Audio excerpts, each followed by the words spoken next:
सुप्रभात बच्चों, यह आपकी हिंदी की कक्षा है और आज हम आपकी हिंदी की कक्षा में आपकी जो पाठ्य पुस्तक ज्ञान सागर है उसका पाठ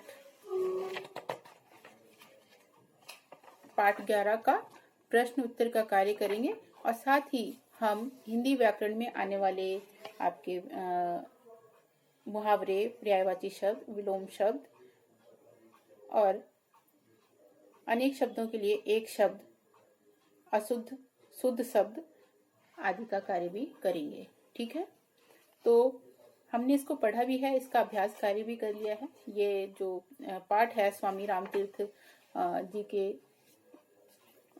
संबंधित है। वो एक बार जापान यात्रा करने के लिए गए थे और वहां पर जब गए तो उनको वहां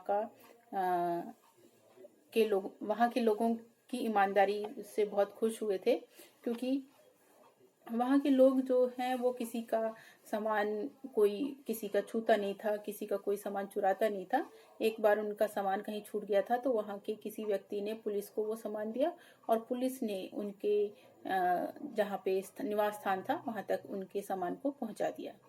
तो स्वामी जी को बस सब कुछ वहाँ का अच्छा लगा, एक चीज ये उनको कम पसंद आई कि वहाँ पे खाने के लिए उनको फल उपलब्ध नहीं थे, क्योंकि उस समय जापान में फलों की कमी हुआ करती थी। तो क्योंकि जब भी स्वामी जी बाहर जाते थे तो वो फल ही खाते थे और कोई चीज नहीं खाते थे। तो उनको इस बात की भी चिंता थी कि उनका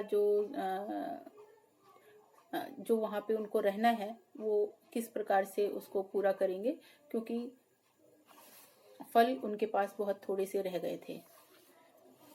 तो जब उनकी यात्रा पूरी हुई, जब वो वापस आ रहे थे तो वहाँ पे कुछ लोगों ने उनसे पूछा कि आपको यहाँ पे कोई तकलीफ तो नहीं हुई। तभी उनमें से एक बच्चा भी आया और उसने पूछा कि आपको यहाँ पे किसी चीज़ की कमी तो नहीं है। तो उन्होंने यही कहा उस बच्चे से कि मुझे यहाँ पे कोई भी मतलब किसी भी प्रकार की कमी नहीं लगी, बस यही है कि यहाँ पर मुझे थोड़ा फलों की कमी लगी थी। तो वो बच्चा सुन करके अपने घर वापस दौड़ा गया और एक टोकरी में फल लेके आया और उसने कहा कि आप कहीं भी जाएं तो ऐसा नहीं कहना कि हमें यहाँ पे फल नहीं मिले थे, क्योंकि इससे मेरे देश की बदनामी होगी। ये सुन करके वो बहुत भाव विभोर हो गए स्वामी जी और उन्होंने कहा कि ऐसे देशभक्त बालक के देश को कोई कैसे बदनाम कर सकता है। तो इसी पाठ पर आधारित आपके प्रश्न उत्तर हैं। तो नेक्स्ट वीडियो में हम इस कार्य को करेंगे और जैसे कि मैंने बताया कि व्याकरण का भी करेंगे। तो मुहावरे जो हैं वो आपके जो PT2 में आएंगे उसको करेंगे। जैसे मुहावरे में आपको थोड़ा सा बता देती हूँ। टांग अड़ाना का होता है रुकावट पैदा करना। आंख लगना यानी आंख लगना का अर्थ होता है सो जाना। आग बबूला होना, आग बबूला का अर्थ होता है बहुत गुस्सा होना।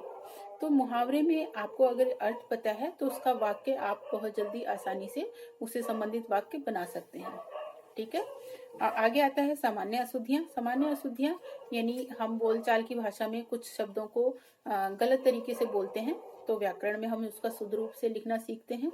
और अगर हम उसको शुद्ध रूप में नहीं उसको लिखना और बोलना नहीं सीखेंगे तो जिस तरह से गलत बोल रहे हैं उसी तरह से हम उसको लिख भी देंगे, तो वो हमारा कार्य गलत हो जाएगा। और ऐसे ही पर्यायवाची शब्द है। पर्यायवाची शब्द में हमारा जो इस बार का कार्य है वो है पंडित से वर्षा तक, यानी पंडित क्या होता है?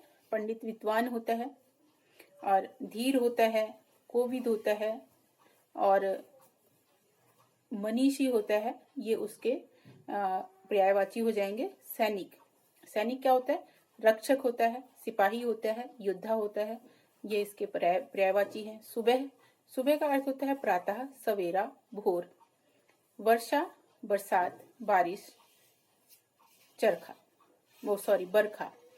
ठीक है, अब आगे आता है आपका विलोम शब्द। विलोम शब्द जो है वो आपका आ रहा है तेज से लेकर के सम तक। तेज का अर्थ होता है बहुत ही तेज। तेज का विलोम हो जाएगा धीरे। प्रश्न उत्तर, इच्छा अनिच्छा, रुचि अरुचि, सच झूठ, सम विषम।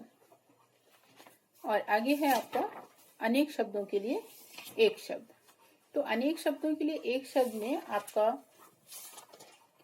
जो PT2 में आएगा वो है मासिक से सैनिक तक। तो मासिक जो है वो आपका यानी महीने में एक बार होने वाला उसको हम मासिक कहते हैं। साल में एक बार होने वाला वार्षिक। जो वस्तु दूसरे देश की हो यानी हमारे देश की नहीं है उसको विदेशी कहते हैं। जो सेना में काम करता है उसे सैनिक कहते हैं। ठीक है, तो ये आपका हिंदी व्याकरण का कार्य है। तो हम इस नेक्स्ट वीडियो में इसको पढ़ेंगे भी और समझेंगे भी। ठीक है।